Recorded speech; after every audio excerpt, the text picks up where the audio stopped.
আসসালামু আলাইকুম রহমতুল্লাহ। আলহামদুলিল্লাহ, আল্লাহ তাআলা সকলকে আশা করি ভালো রাখছেন।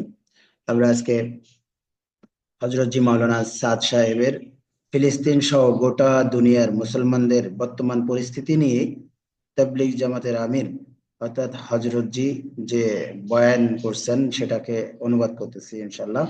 যে তাকওয়া অবলম্বন করা, উনি বলতেছেন কি তাকওয়া অবলম্বন করা, জীবনের সব ক্ষেত্রে হারাম থেকে নিজেকে বাঁচানো, সবরের অর্থ বোঝা, প্রত্যেক অবস্থায় আল্লাহর হুকুম পালন করা, শুধু সহ্য করা নয় বরং কঠিন পরিস্থিতিতেও আল্লাহর হুকুমের উপর টিকে থাকা।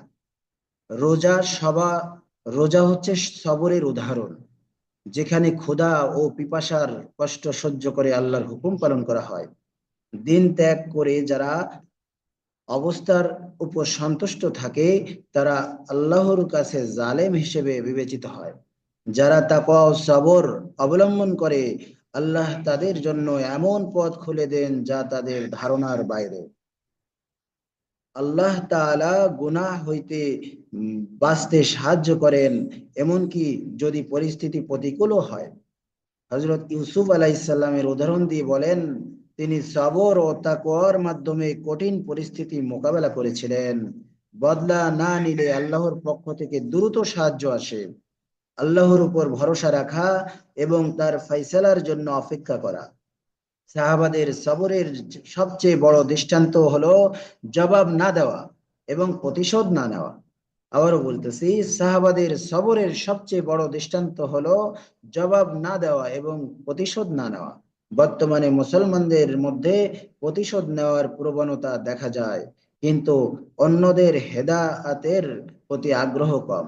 যেখানে সাহাবা ও নবীদের মধ্যে অন্যদের হেদায়েতের আগ্রহ বেশি ছিল, তাই আল্লাহ নিজেই তাদের প্রতিশোধ নিয়েছেন।